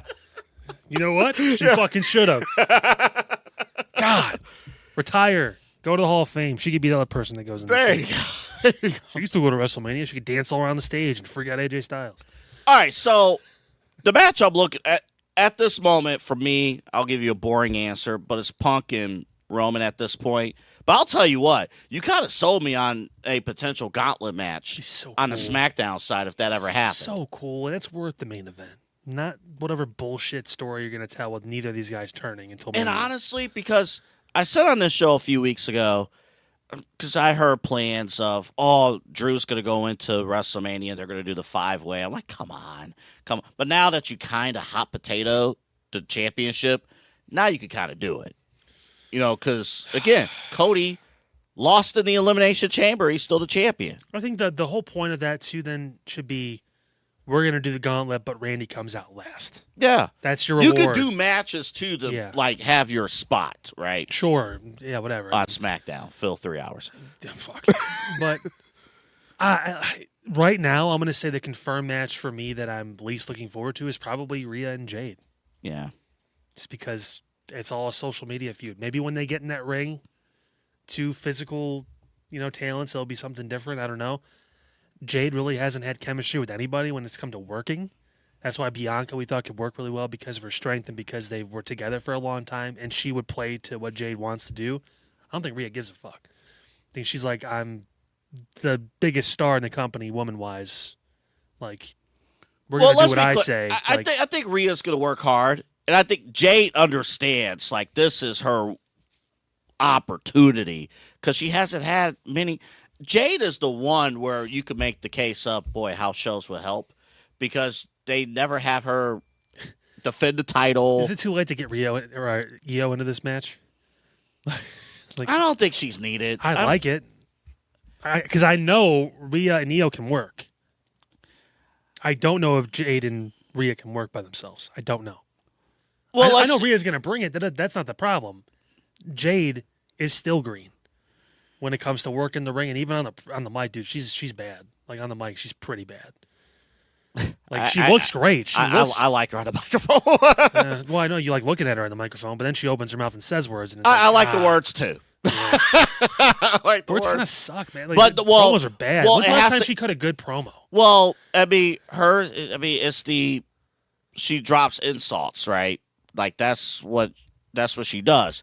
That now does there need to be more depth with that? Sure. Yeah, But I could tell someone to go fuck themselves 15 times in a row, but it's still going to be shallow and meaningless if there's not an actual reason to say it. Like it's like I don't. Like, she could have played it into comparisons. could have. Like we're both physical specimens. We both have all this strength, and but who's a little bit stronger? Me. Like she could have done something like that, but no. Well, it's let's see now because social media garbage. Well, let's see now because she'll do like Jade was the bigger star than Rhea, which will never be the case. Like that. I'm sorry. I don't care how many titles you hold. Like Rhea's the biggest star in the company when it comes to the women. Well, It is what it is. Jade has to on television. Remember, she's a heel. She has to say that she's the bigger star. She has to present herself She doesn't have to. as the bigger star. Whatever happened to telling the truth? You don't have to. She's a heel. She can be. Then she's a delusional heel. That's cool. Eh. I mean, we don't have enough of those. I got in one over on WWE. Raw. And I want her to fucking retire. Her name's Asuka. But here's the difference. And I still Asuka is not the world champion. No, not this time. Jade is the world champion. Jade is the only world champion, women's world champion over on SmackDown right now, obviously. Bianca getting hurt just sucks. Well, think about this. So much better if she was here. Somebody brought this up. Imagine Jade is still the SmackDown Women's Champion, but Naomi is the Raw Women's Champion, and Bianca Belair won the Rumble. Well, that'd be great. We're living in a world of what ifs. I And wouldn't then- mind living there, but And then Bianca would have to choose Naomi, who was killing it before maternity leave, Yeah. and then Jade doing what she was doing on SmackDown. But of course, history there too. And who would Bianca choose? Like, boy, We're that also- would have been something. we're also assuming that that's where Naomi was going to hold the title for that long. No, too. I I don't know. Stephanie was dead. Like she was going to win it. Somebody brought that up. I'm like, man, that would have been something. That really would have been something. I would have loved to see a triple threat. Could have. We could have. We could have got It was- Naomi. We could have got Jade. We could have got Bianca. That would We be were great. leaning that way. I mean, the whole point of Naomi, if you remember, the whole point of Naomi going to Raw was to get away from the Yeah. Bianca and Jade Yeah. situation. Because we wanted that match. We wanted Bianca and Jade to have that big powerhouse match, and they worked together for a long time. They know each other. It works well. Again, it's the match I'm least excited about. I'm not saying like Jade's a bad worker overall. I'm just saying recently some of the stuff I just haven't been impressed with that I've seen. So it's like, the match I'm least excited about. the Tiffany Stratton match was bad. Like, and I get Tiffany was hurt and all that stuff too. I like whatever, but like still, we were both watched that. It was Yeah. like this is not good. Yeah. Like I don't know. Like, and that what's gonna happen? What Tiffany's gonna fight Julia now? Is that the thing for the women's U.S. title? I guess. Where's Kiana James and all that? Why isn't she getting that start? Well, what's going on with the tag team division as well? All that plays into it. And the tag team, that is like a week by week. Yeah. Put the stars. Well, it's where do Alexa the and stars Charlotte, align? and then probably Bayley and Lyra, because they're gonna do a multi-woman match. I'd imagine because they want to get everyone on the card. Well, and also, And the Bellas. are well, gonna and I be there. thought about this too. So AJ Lee, because when Bayley won the match, it was great. Love what I saw from Bayley. I bet you did. I did. Mm-hmm. Loved everything I saw from Bayley. I thought she looked great. But I was just thinking about this. I'm like, because we always say like, AJ Lee needs to face like the younger superstars, needs to face. But if you think about like the veterans, the women who have been there for a while, other than Natalya and Naomi when she comes back, AJ didn't face Charlotte. She's never faced Bayley. She's never faced any Alexa Bliss. She's never faced any of the veterans. And she probably won't. That's been there. She's not going to work long enough to do it. And she's not going to work long enough to do it. And my biggest problem with AJ Lee, she's barely there. So, like, She'll be there how Monday. much work does she want to put in? She's apparently very part-time. Very. Yeah. Which is kind of, based on what we were hearing. So give her the Intercontinental title. Yeah. I mean, based on what we were hearing, we thought it was going to be way more appearances with AJ Lee. Her and Punk were going to travel together. They were going to do it, and especially now because unfortunately, Larry passed. It was like, okay, well, is she going to want to sit at home all day, or is she going to want to go? Now, if it would have been one thing if we heard, all right, AJ's going to be very much part-time. Yeah. These are going to be. But no, we heard. Am I wrong? Did we hear that? Initially, it was like, okay, she's going to be back on a full-time basis, and then it came out when she didn't show up for a long time, like, no, apparently it was a part-time deal. She's going to be held for, like, major events, that kind of stuff, major cities. She's not going to Biloxi. She's going to Madison Square Garden, that kind of stuff. Yeah. Which, maybe I'm misremembering stuff, too. I know it's been a long time, and the Punk thing is one thing because he was, like, the top guy for a while there in WWE. But, like, AJ, it was fun, but she was there for a couple of years. She won one Divas title, maybe two. Probably two. Maybe. One on her first night. That was like her most memorable in-ring. Well, Paige was the one that won on the first night. Paige. Yeah. Paige won from AJ. Yeah, Yeah, that was that's like right. one of her That's biggest right. moments. Yeah. Yeah. But well, and that's something that AJ. When she left, it was because she was hooking up with random guys on screen every other month, or so it seemed. And then she went away with injuries and stuff like that. I don't. Is she really that big a deal? Where it's like that's the kind of contract you get? Is she worth that kind of deal? her time away earned that deal. I guess. The problem, though, was that we are now realizing with AJ Lee, and to I say a lesser extent with the Bellas, because at least the Bellas are doing media, or doing stuff. Like, if the Bellas are involved in a story, they will promote the heck out of that story, even if the in-ring part is not that great. Well, as a tag team, they're better. They Right. play off each other better than By the singles. way, where have they been? They're waiting for their moment. I mean, like, oh yeah, we're gonna team up again as a tag team on the a problem? random You have- episode of Raw, and then they haven't been there You have since. fucking PLE every month, and sometimes two in every month. You can't properly build stories. Yeah. So, like, the Bellas are going to come up probably at Raw in San Antonio, Mm-hmm. because that's close enough to where they live, and then they're going to start this whole "we deserve a tag title shot." Then we're going to have the multi-women match because Mm-hmm. we're trying to get all the stars on the show. It's like, fuck, man. Like, they don't have enough time to properly build some of these stories. Hell, we just saw with Roman and Punk, too. They had to throw the Finn Balor thing in the middle Yeah. because they had Elimination Chamber. Mm-hmm. And you weren't going to not have Punk on the card in Chicago. Right. So, like, it's like, fuck me, man. Like, just, like, less PLEs. Give us 2 months to get to a fucking PLE to build a proper story. Well, it's not even just the PLEs. Instead, it's we got Saturday's main event. Like, you got that, too. It's like, And the ESPN thing's going great. yeah, don't even get me. And to the point where NXT, the Peacock deal's up. Like, so the Stand and Deliver is going to be on YouTube for free, which is, I'm not complaining about For now, content. yeah, we'll see if they decide to do something with Yeah, it. we'll see. Like, Netflix all of swoops in and buys it or something. yeah, like all that. of a sudden ESPN comes right in. Hey, which is ironic because like NXT is getting the most engagement. Like they're even on our clips, like Yeah. your NXT reacts are blowing my Raw ones out of the water because people are loving NXT right now. which is nuts. Yeah. But they put together great shows. And they're drawing more than AEW, like in the ratings. And what's stuff, crazy, and it's like, yeah, you brought. I'll use your words and flip it on the NXT side.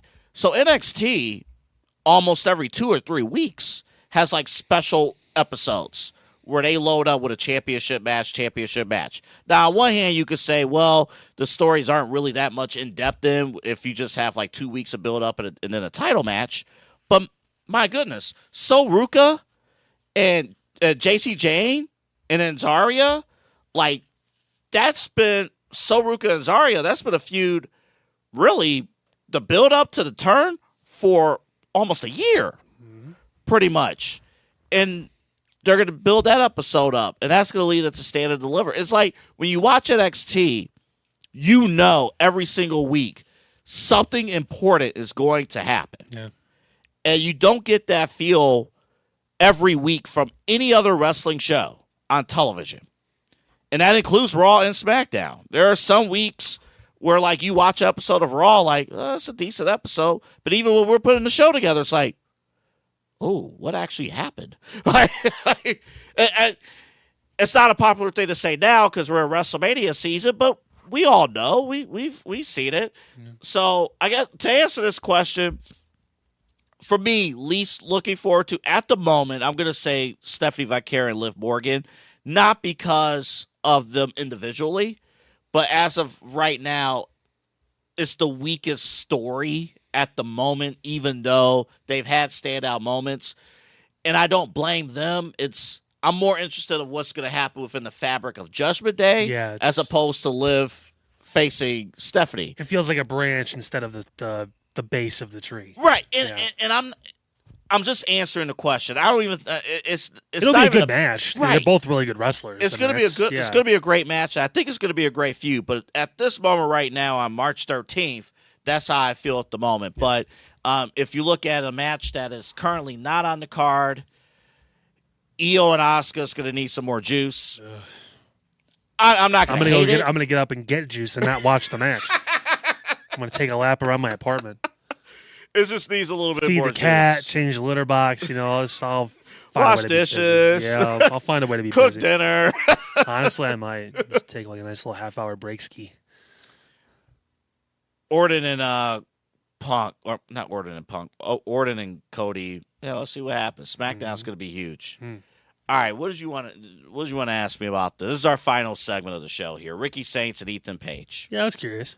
You said that it kind of felt like these guys were in no man's land when it came to their characters right now as heels, both as heels on NXT. I mean, does it kind of feel like I'd imagine Joe Hendry's winning a feud with either one of these guys moving forward? Yeah, he beat Joe Hendry beat Ricky Saints. And now they both won a tag match against him and the deaf guy, Miles Bourne, who's also dating Stephanie Vicari. Yes. Lucky bastard. Never thought I'd say that about a deaf guy, but unbelievable. Turns out Randy Orton loves him, and he's dating Stephanie Vicari. So if you can win in life, Miles Bourne's doing a good job. That man is winning. That man is winning, no doubt about it. And he's the North American champion. Does it feel like they've hit the end of their roads? No pun intended. In NXT. For some reason, he liked that. I don't know. Every once in a while, I get a random chuckle out of Pete when I wasn't trying to make him laugh. And I savor those moments because when you can make Grandpa laugh, I feel important. He's like, you had me until you called me fucking Grandpa again. Dick. One of these days, he's going to throw that walker at me. Ricky Saints, yes. I don't care. Yeah. You can not laugh all you want. I still think it's funny. Ricky Saints, yes. Ethan Page, no. Because Ethan never had a NXT championship run. Yes, he did. Or he did a while ago. It was a while ago. When he first came into the company. Yeah, he did. Yeah, that's right. The first right. couple weeks he won. That seemed like a eternity ago. Yeah, because he's been on NXT for too long. Yeah. But the correct answer is yes. The answer is yes. And what they're trying to do now with these guys, first, it's like two guys who have hanging around the party a little bit too long because everybody. Tony D'Angelo, right? Yeah. Super senior. Yeah. I graduated twice. Booker T ripping on Josh Briggs. Like, boy, about to get his doctorate from NXT. You're like, hey, if you don't start winning around here, we got cuts after WrestleMania. Like, damn. This guy was in the original FCW tryouts. He's been around too long. I think because Oba, Trick, and Javon moved up, and these guys didn't, and because Ricky was turned heel. First off, I don't think Ricky and Ethan have much. They don't have good chemistry together, in my opinion. Just watching the stories play out. But they're in the Cody group chat, both of them. Great, but they don't have the chemistry. I think Ricky, for my taste, is too over the top. Which I get it, they're heels, but I think they're watering down their star power because of that. Especially Ricky. I think he's watering down because it's just too much. for me. And they're in a dangerous position right now because other stars around them are getting better and are elevating themselves. I don't want a situation where Ricky and Ethan are passed up by some of these other guys like Carver is one of those guys. Even somebody, the Vanity Project, you got something there. So we talked about Birthright earlier. So what if they go with your idea of the Randy Orton storyline? Well, they got passed unless Ethan and Ricky gets moved up. That could be a good response for Cody. That means both these guys would have to be faces. Because Cody would be the baby face chasing Randy at that point. He's going to need reinforcements. Well, the problem, though, is like Ricky just turned. Yeah. Now. Well, he's been healed for a little bit. Now, they did, at the end of NXT, they did set up Vic Joseph did mention Ethan did what Ricky couldn't do and pin the champion. Mm-hmm. If either of these guys turn babyface, it would be Ethan Page. Which would be interesting because he's more a natural heel. Exactly. So that's where... And he's been on SmackDown as a heel with Chelsea and all that. So, for me, the best course of action really for both of these guys, Ricky Saints and Ethan Page, if the vision is still going to be a thing after WrestleMania, I think that's where they need to be. On the main roster. If Seth can reform the group, that'd be great. Or with Seth Rollins. Well, because I can't see either one of these guys taking orders from Logan Paul or Austin Theory. Right. So, and they would have to be... How would you materialize that with one of those guys? Would you go with a leaderless type of situation, or if Paul Heyman is back, are these two a Paul Heyman recruit? I mean, you could roll with Ethan Page as champion for a little bit and send Ricky up. Yeah, they have to go together. But the only thing is, NXT wants Joe Hendry as their champion because he's the guy that's going to draw tickets. And they're actually running live events. And Joe Hendry is the one guy, even if you don't watch NXT programming week to week, you know who he is. And because he's NXT champion, and I do think they have other guys, Tony D'Angelo and others, that are going to challenge for the NXT championship, they're not going to challenge for a high-level title anytime soon. I mean, is Tony D, is he a heel now? Is he a tweener? Is he kind of just hanging out? He's a... Because he's fighting Dark State, and Dark State are heels. He's a babyface, but he made it clear that he's going after Joe Hendry and will do anything to take him out. So I guess it's a tweener type of situation. Wait, for the family? Sure. Yeah. That part I don't... And here's the true reality of NXT right now, and it's been this way for a while. The women's division is just way more compelling. Way more compelling. Yeah. I'd rather sit here and talk about Jada Parker and Blake Monroe. I want to know when JC Jane's going to get the call up. She deserves that call up. She definitely deserves the call. But again, there's meat on the bone with her and Soruka, but then you also have to do Soruka and Zarya. Yeah. So But the women's side, there are so many ways you could go about things. Tatum Paxley and Izzy Dame, they're doing great stuff right now. I love how the show opened. Tatum's doing great. I loved how it opened because Izzy even brought up is this the real Tatum Paxley? What you're doing right now, or is this just a phase? Is this fake? The women in NXT right now, they have better stories and they're better storytellers. And I think that's where these guys, you were hoping from a storytelling standpoint, Ricky and Ethan, they could kind of pick up the slack on where the storylines were lacking. They're not being put in a position to do that.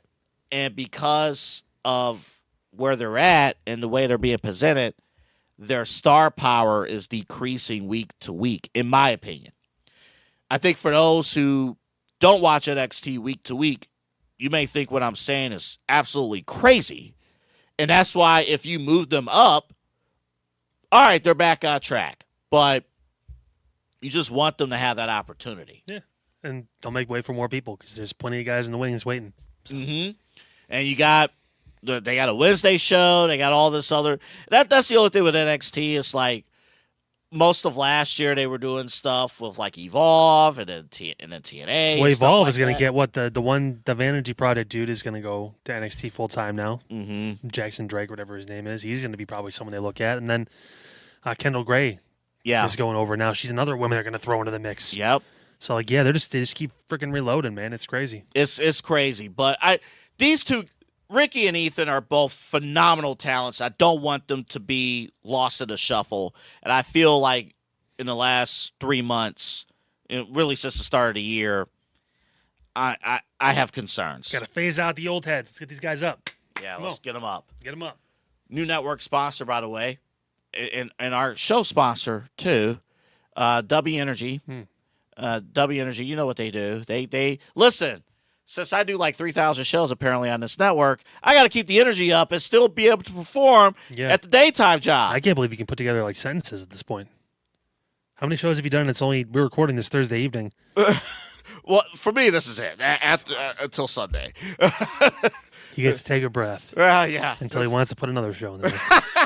No, I'm capping out. This is Fridays with double A. lunchtime. But He talks into a mirror. I got the Bible widget. Lord save me. What an appropriate time. well, you know how you can also be saved? W Energy. That was a weird transition, but Save from that tired day when you're just worn down. Uh-huh. Save from waking up and feeling a little restless because you didn't get enough sleep the night before. yeah.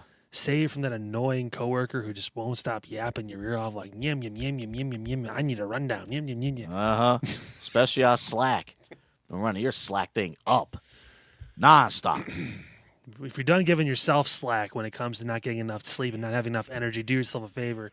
Get in with W. Use that promo code SHWP10. Also, Inside Edge 10 is up there as well. Pick your promo code, any promo code. They both work. They both do. Yeah, use them. The flavors are phenomenal. You get all those flavors. Use them, and this is one of the few times where also you're allowed to abuse them. We give you consent. Yes, we do. They're gonna love that. We're done. Follow us on the show. Remember, we got a website, InsideEdgeNetwork.com. So pretty. It's a great website. Website. Yeah, website. Yeah, we're done. Pete put it together. I can't wait to see your website, Pete. Yeah. When Caught those it a W's rapture. become ours. Yeah, it's called it a rapture. God, I was gonna let you up, Kyle, but then you give Double A shit for saying website instead of website. Yeah, No more pass. No. Fuck! No. I was that close. I can't wait till you start editing my reports. We did. Oh, that's right. Spell 6 out, you lazy son of a bitch. Listen, okay? We went to media school. We have training. Listen. You should be ashamed of yourself. Listen, okay? Under 10, you write it out. Over 10, it's the number. It's fucking general knowledge that we know we both learned. And I know you fucking learned it because you went to BG and the Ohio Media School. You taught at the media school. And yet BG lost to Toledo. Good night. Oh, Miami lost too. So Toledo won't even get the benefit of beating Miami in the tournament. We'll lose next round. UMass. You matter.